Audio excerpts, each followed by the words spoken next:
ओम शांति। ओम शांति। आज की तारीख है 16 दिसंबर 2023। साकार महावाक्य। बाबा कहते, मीठे बच्चे, अविनाशी सर्जन से कुछ भी छिपाना नहीं है। अविनाशी सर्जन से कुछ भी छिपाना नहीं है। अवज्ञा हो तो क्षमा लेनी है। अवज्ञा हो तो क्षमा लेनी है, नहीं तो बोझ चढ़ता जाएगा।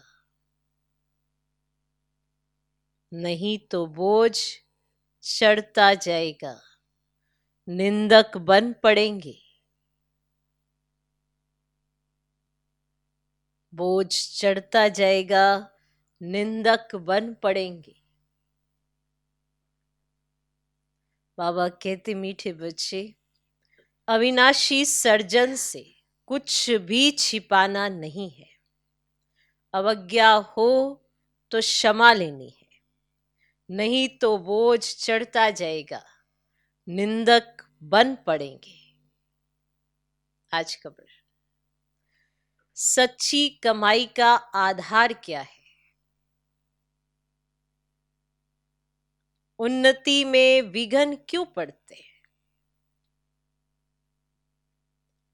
सच्ची कमाई का आधार क्या है? उन्नति में विघ्न क्यों पड़ते हैं? उत्तर, सच्ची कमाई का आधार पढ़ाई है। अगर पढ़ाई ठीक नहीं तो सच्ची कमाई कर नहीं सकते। उन्नति में विघ्न तब ही पड़ता जब संग ठीक नहीं। उन्नति में विघ्न तब ही पड़ता जब संग ठीक नहीं। कहा भी जाता है, संग तारे कुसंग बोरे।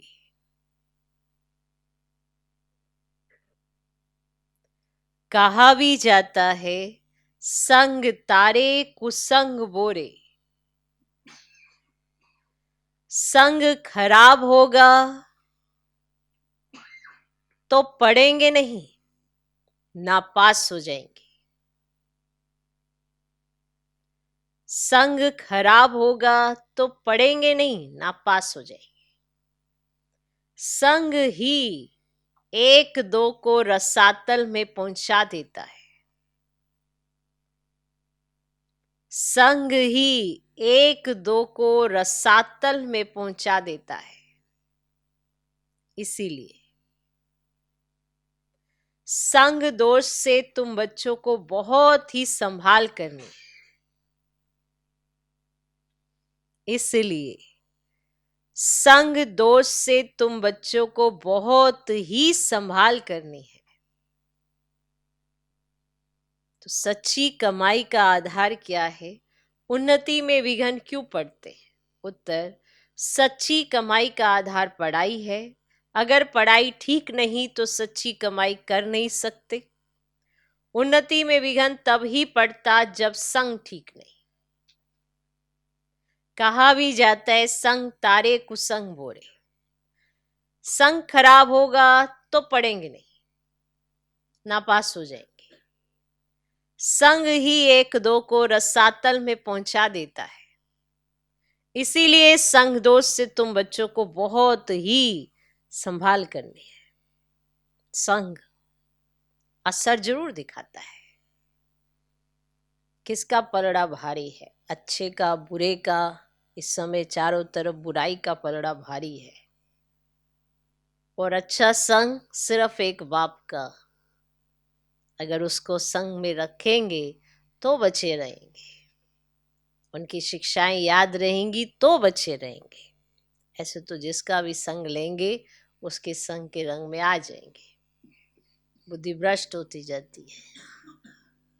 जो चिंतन श्रेष्ठ चलता था वो श्रेष्ठ ना चल के व्यर्थ चलता जाता है और धारणाएं खत्म हो जाती है, धारणा हो ही नहीं पाती है, क्योंकि कहीं ना कहीं संग डुबो देता है। अभी अच्छा संग है, बुरा संग है, कहते हमने तो अच्छा संग किया है, तो जो पढ़ाई में अच्छा उसका संग करे ना, जो बाप की श्रीमत का हर कदम पर पालन करता हो उसका संग करे ना। कि हम तो किसी का संग नहीं करते, हाँ बस कोई मिल जाता है तो बातचीत हो जाती है, ऐसे थोड़ा बातचीत करनी बंद करनी है। अब वो बुराई कर रहे हैं तो हम क्या करें, वो कर रहे हैं बुराई तो हमको सुननी पड़ती है। हम सुन लेते हैं पर हम दूसरे कान से निकाल देते हैं। आपको कैसे पता निकली है, कैसे पता पड़ेगा कि आपने जो बुराई सुनी है वो निकल गई है? नहीं पता पड़ता ना, वो अंदर कहीं कोने में पड़ी रहती है। फिर और इकट्ठा करते जाते, कोई भी सिचुएशन आती है उसी से उस बुराई से मैच करते जाते, तो हो गया ना, फिर वो संग डुबो देते हैं। परमात्म संग भी मिला है, अच्छी संकल्पों की रचना करने का बाबा ने सब कुछ बताया है, रोज शिक्षा भी मिलती है। फिर भी देखो बुरा संग अपना असर दिखा चला जाता है, कारण चारों तरफ तमो प्रधानता है तो प्रभाव उसका जास्ती है, इसीलिए बहुत जल्दी उसके प्रभाव में आ जाते हैं। तो जो संग है वो बहुत खराब कर देता है, पता ही नहीं पड़ता कब हम पढ़ाई छोड़ देते हैं। ऐसे ही सोचते ये तो पढ़ा हुआ है, ये तो मुझे आता है, ये तो मुझे पता है, ये तो बाबा क्या कहेंगे ये भी मुझे पता है। अपने आप को जरूरत से ज्यादा होशियार समझने लगते हैं। पर अगर कोई कहे तुम होशियार समझ रहे हो, नहीं नहीं मेरे को पता है ना, मैं अपने बाप को जानता हूँ। तो बहुत अच्छे अच्छे शब्दों का प्रयोग करके खुद को ही मनाते हैं और थोड़े समय के बाद गायब हुए नजर आते हैं, गायब हो जाते हैं। संग ऐसा पकड़ा, पढ़ाई से छूटा, कमाई से छूटा, बाप का हाथ छूटा, धीरे धीरे हो जाता है ये सब, एकदम से पता नहीं पड़ता। नहीं तो मुरली सुने तो पता पड़ जाए ना, अरे कुछ हो रहा है, प्रभाव पड़ रहा है मेरे पर, नहीं पता पड़ता।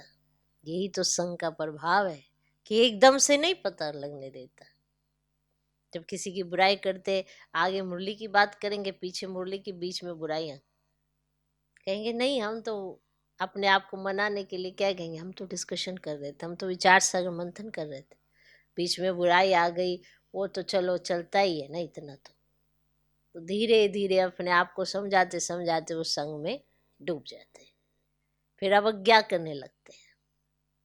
अगर कुछ ऐसे गड़बड़ होती है तो बाबा कहते क्षमा मांग लेनी चाहिए ना, कि ऐसा मुझसे हो गया, मैंने बुराई सुनी, करी या देखी और आपको नहीं बताया, तो वो बढ़ जाती है। फिर धीरे धीरे धीरे धीरे बोझ तो चढ़ता ही जाता है, निंदक भी बन जाते हैं, क्योंकि तारीफ तो क्या करेंगे, फिर बुराई करेंगे, जो अंदर भरा होगा वही तो निकालेंगे ना। मान लो आपने ये सीखा, अरे चुप रहना, किसी को कुछ नहीं कहना है, पर सुन सबका लेते हो, बुराइयां सुन लेते हैं, किसी को कुछ नहीं कहते, हम तो बुराई सुन लेते हैं। तो जब बुराई सुनने की आदत भी पड़ जाएगी तो निकलेगा मुख से क्या, बुराई निकलेगा ना, अच्छा कैसे निकलेगा? क्योंकि बाप का जब सुनने का समय आता है तो फिर सुन नहीं पाते हैं, तो बाप से सुन नहीं पाते हैं, बुराई करते जाते हैं, बांटते जाते हैं, तो बताओ क्या बनेंगे? निंदक ही बनेंगे ना, समर्थ थोड़ा बनेंगे। इसीलिए बाबा कहते अविनाशी सर्जन से कुछ भी छिपाना नहीं चाहिए। अगर आपको भी लगता है, दिख रहा है मेरी अवस्था नीचे जा रही है, तो क्यों जा रही है, कुछ तो अवज्ञा हुई होगी ना, तो ही नीचे जा रही है। बिना अवज्ञा के आपकी स्थिति नीचे क्यों जा रही है? कभी कोई अपने आप से रुक कर देखे अपने आप रोज याद की यात्रा करने में आते हैं, बैठते हैं, पढ़ाई करते हैं, फिर भी अवस्था ऊपर नहीं जा रही है, नीचे ही जा रही है, तो कुछ तो ऐसी बुराई होती होगी, कुछ तो ऐसी अवज्ञा होती होगी। तो बाबा कहते क्षमा जरूर लेनी चाहिए, नहीं तो वो बुराई, वो अवज्ञाएं वो बढ़ती जाती है, बढ़ती जाती है, और फिर एक दिन क्या बन जाते हैं? निंदक। इसीलिए सच्ची कमाई का आधार पढ़ाई है, पर पढ़ाई पर ध्यान देने के लिए संग का बड़ा ध्यान रखना पड़ता है। स्कूल में बच्चे सभी जाते पढ़ने के लिए, कॉलेज में भी सभी जाते पढ़ने के लिए, पर किसका संग लिया है ये टीचर को पता पड़ जाता है। टीचर अटेंशन भी खिंचवाता है, ये जो तुमने संग लिया ये अच्छा नहीं है, इससे तुम पढ़ नहीं पाओगे। वो सोचता है नहीं, मुझे बहुत अकल है, मुझे अपना फ्रेंड बनाने की बहुत अकल है, मुझे अपने दोस्त बनाने की बहुत समझ है, मैंने दुनिया देख ली। तो बहुत जल्दी क्या होता है, उसको एहसास होने लगेगा कैसे, क्योंकि वो तो नीचे गिर रहा है। तो टीचर को, बाप को पता पड़ जाता है। अब घर में बाप पूछेगा, क्या बात आजकल पढ़ाई की तरफ ध्यान नहीं दे रहे हो, क्या बात है? नहीं, पढ़ रहे हैं, आजकल वैसे भी पढ़ाई इतनी नहीं हो रही है। तो पता पड़ जाता है कि कुछ उल्टा संग किया हुआ है। और टीचर तो देख ही रहा होता है कि इसने संग अच्छा नहीं किया, वो संभाल करने की कोशिश भी करता है, पर कई स्टूडेंट नहीं सुनते तो फिर अपना ही नुकसान करते, टीचर को थोड़ा नुकसान है। टीचर तो सिर्फ समझा ही सकता है कि ये संग जो तुमने किया ये अच्छा नहीं है। इसीलिए संग बहुत खराब अवस्था तक पहुंचा देता है। जैसे एक बाप का संग करो, कई कहते हैं हमने हमने बाप का ही संग किया हुआ है, हम बाबा की ही सुनते हैं, हम बाबा को ही देखते हैं। अगर बाप का संग किया है तो इस पढ़ाई से बड़ा प्यार होगा, बाप से बड़ा प्यार होगा। और अगर बाप से प्यार होगा तो बाप के कथन से प्यार होगा, फिर तो कमाल होगी ना। समझा? ओके। आज का गीत है तो प्यार का सागर है। ओम शांति। बेहद के बाप की महिमा बच्चे करते हैं,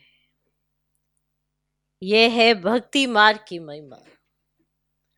तुम सपूत बच्चे अभी सम्मुख में बाप की महिमा करते हो, समझते हो बेहद का बाप आकर हमको ज्ञान दे, स्वर्ग का मालिक बना रहे, क्योंकि ज्ञान का सागर वही है। गॉड में नॉलेज है, उसको कहते हैं गॉडली नॉलेज। परम पिता परमात्मा नॉलेज देने वाला है। किसको? बच्चों को।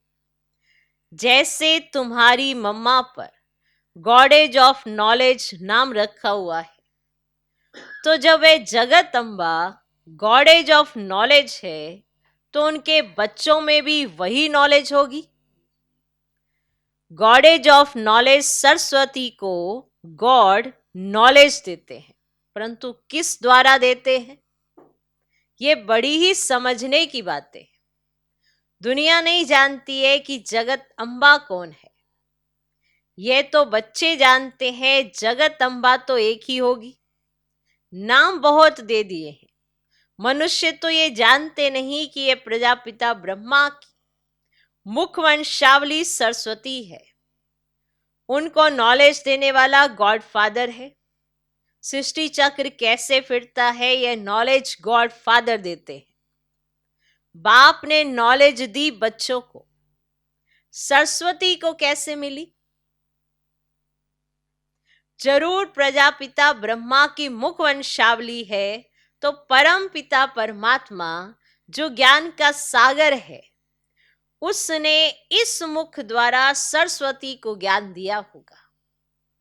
वही ज्ञान फिर औरों को भी दिया होगा। गॉड फादर पढ़ाते तो जरूर गॉड फादर के बच्चे मास्टर गॉड हुए ना, इसीलिए नाम रखा हुआ है गॉडेज ऑफ नॉलेज।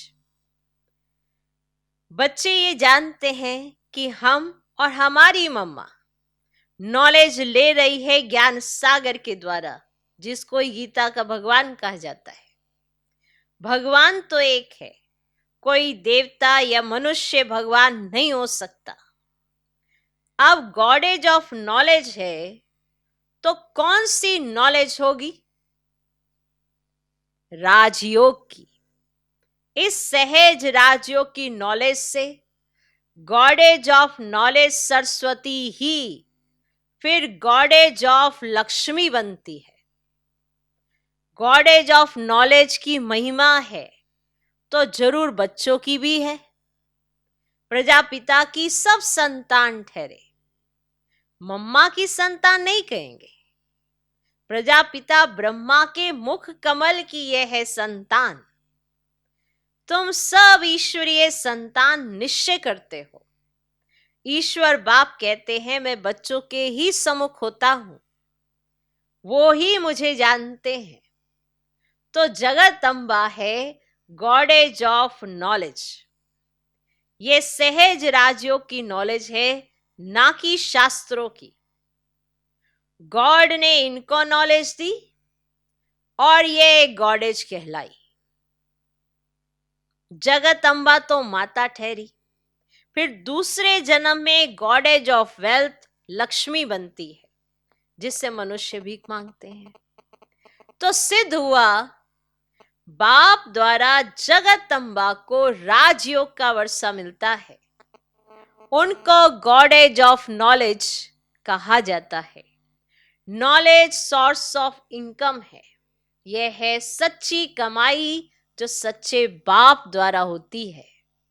तुम अब नंबरवार पुरुषार्थ अनुसार सच्ची कमाई कर रहे हो।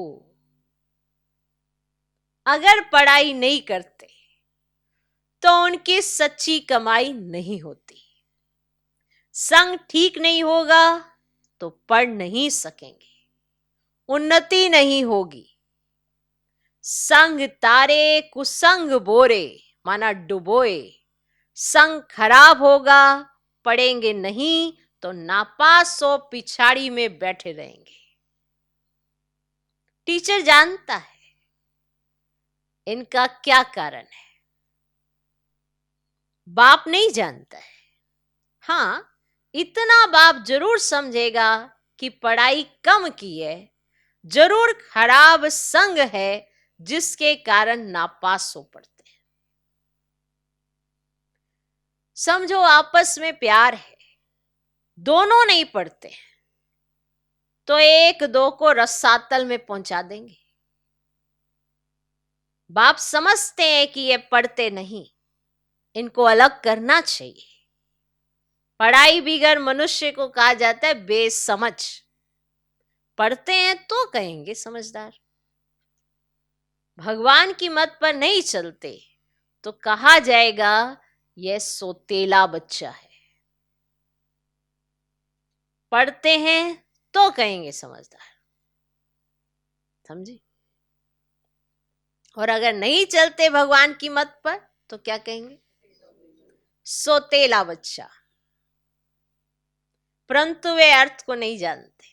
तुम जानते हो, कोई नहीं पढ़ते हैं तो फिर पतित के पतित ही रह जाएंगे, नापास हो भागंती हो जाएंगे। बाप कहते हैं अहो रावण, तुम हमारे बच्चों को भी हप कर जाते हो, कितना शक्तिशाली हो। बच्चे शैतान की मत पर चल पड़ते हैं, श्रीमत पर नहीं चलते। अपने साथ प्रण करना चाहिए, कदम कदम हम बाबा की मत पर चलेंगे। जो श्रीमत पर नहीं चलते उनको आसुरी मत वाला कहेंगे। बाबा समझ जाते हैं वे इतना ऊंच पद पा नहीं सकेंगे। किसको समझा नहीं सकेगा तो कहेंगे रावण के वश। योग नहीं है जो बुद्धि शुद्ध हो जाए, बुद्धि का योग भी चाहिए। ईश्वरीय बच्चों की चलन बड़ी रॉयल होनी चाहिए। जमते जाम माना जन्म लेते ही होशियार राजा तो कोई हो नहीं सकता। इस कारण बाबा कहते 5 विकार रूपी रावण पर जीत पानी है श्रीमत पर। जो श्रीमत पर नहीं चलते तो बाबा कह देते ये आसुरी मत पर है।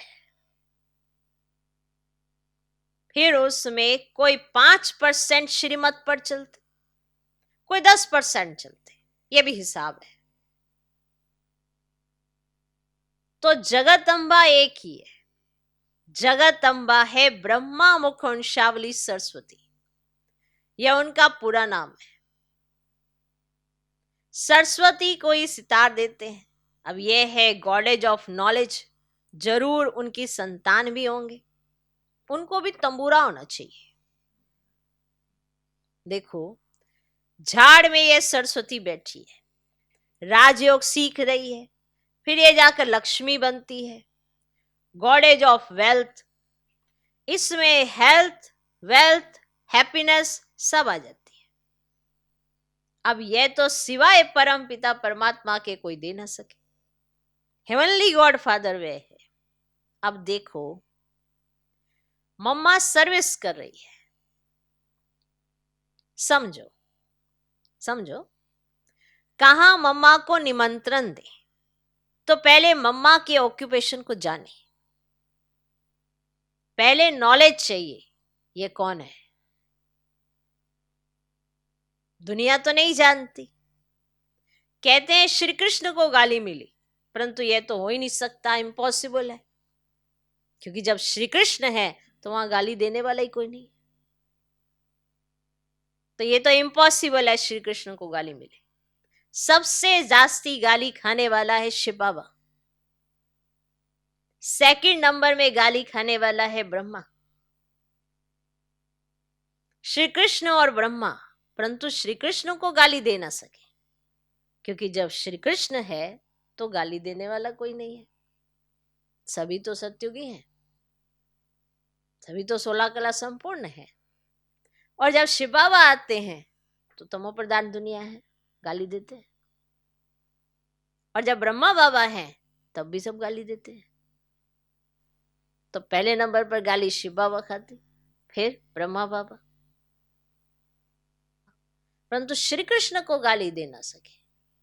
मनुष्यों को यह पता नहीं कि सरस्वती गॉडेज ऑफ नॉलेज भविष्य में राधे बनती है, स्वयंवर बाद लक्ष्मी बनती है, गॉडेज ऑफ वेल्थ। उनमें हेल्थ, वेल्थ, हैप्पी सब आ जाता है। तुमको समझाने का बड़ा नशा चाहिए। मम्मा कौन है ये समझाना पड़े ना। यह है सरस्वती, ब्रह्मा की बेटी मुखवंशावली। भारतवासी कुछ भी जानते नहीं, नॉलेज है नहीं, अंधश्रद्धा बहुत है। ब्लाइंड फेथ में भारतवासी बहुत है। पूजा किसकी करते हैं यह भी नहीं जानते। क्रिश्चियन अपने क्राइस्ट को जानते हैं, सिख लोग जानते हैं गुरु नानक ने सिख धर्म स्थापन किया, अपने धर्म स्थापक को जानते हैं। सिर्फ भारतवासी हिंदू नहीं जानते, अंधश्रद्धा से पूजा करते रहते हैं, ऑक्यूपेशन का कुछ भी पता नहीं है, और कल्प की आयु बड़ी करने से कुछ भी समझते नहीं है। कल्प की आयु बड़ी कर दी तो कुछ भी समझ में नहीं आता। इस्लामी, बौद्धि आदि बाद में आए, उन्हों के आगे जरूर यह देवताएं होंगे, और उन्हों का भी इतना समय होगा। अब इतने और सब धर्मों को आधा कल्प लगता है, और एक इस धर्म को तो आधा कल्प देना पड़े, तो लाखों वर्ष तो कह ही नहीं सकते। तुम जगदम्बा के मंदिर में जाकर समझाएंगे इस गॉडेज ऑफ नॉलेज को ये नॉलेज किसने दी। माना सरस्वती को, जिन्हें टाइटल दिया गॉडेज ऑफ नॉलेज, इनको ये नॉलेज दी किसने। ऐसे तो नहीं कहेंगे श्री कृष्ण ने जगदम्बा को नॉलेज दी, परंतु यह भी समझा वे सकेंगे जिनकी प्रैक्टिस अच्छी है। कोई कोई को तो देहाभिमान होता है, कोई ना कोई मृत्यु संबंधी आदि याद पड़ते रहते हैं। बाप कहते औरों को याद करेंगे तो मेरी याद भूल जाएगी। तुम गाते भी हो और संग तोड़ एक संग जोड़ेंगे। अब वे तो अब यहां बैठे हैं, बाबा हम आपके हैं, आपकी मत पर चलेंगे, ऐसा कोई कर्म नहीं करेंगे जिसमें नाम बदनाम हो। बहुत बच्चे ऐसे ऐसे काम करते हैं जिससे नाम बदनाम होता है। जब तक कोई समझे तब तक गाली देते रहते हैं। नाम भी तो बाला हुआ है। ओहो, प्रभु तेरी लीला गाई है ना। परंतु बच्चे समझ सकते हैं और कोई जानते नहीं। तो बाप कहते, बच्चे मैं तो निष्काम सेवा करता हूं, अपकारियों पर भी उपकार करता हूं, भारत को ही सोने की चिड़िया बनाता हूं, नंबर 1 उपकार करने वाला हूं। परंतु मनुष्य मुझे सर्वव्यापी कह बहुत गाली देते हैं। मैं तो तुम बच्चों को नॉलेज देता हूं। तो इस ज्ञान यज्ञ में आसुरी संप्रदाय के विघ्न बहुत पड़ते हैं। बाप तो समझाते हैं, जो बच्चे अच्छी तरह से नहीं समझते हैं उनके कारण ही खिचड़ा पड़ता है। वो बच्चे हैं पर उन्हें सही तरह से समझ नहीं आ रही है, तो उन्हीं के कारण ही खिचड़ा पड़ता है, गलानी कराते हैं। कई बच्चे तो बहुत अच्छी सर्विस करते हैं, कई डिसर्विस भी करते हैं। एक तरफ कहीं कंस्ट्रक्शन करते हैं तो एक तरफ फिर डिस्ट्रक्शन भी करते हैं, क्योंकि ज्ञान नहीं है। ये सूर्यवंशी चंद्रवंशी राजधानी स्थापन हो रही है। जो पूरी रीति नहीं समझते हैं उनको समझाना है, तरस तो पड़ता है ना। बाप का बनकर और वर्षा नहीं लिया तो भाई क्या काम करा। बाप मिला है तो पूरा पुरुषार्थ कर वर्षा लेना चाहिए, श्रीमत पर चलना चाहिए। ऐसा कर्तव्य नहीं करना है जिससे बाप की गलानी हो। बाप जानते हैं काम क्रोध ये महाशत्रु हैं, ये नाक कान से पकड़ते रहते हैं। ये तो होगा, इनसे पार होना है। कोई तो नाम रूप में फंसी पड़ते हैं। सब बच्चे तो एक जैसे नहीं होते।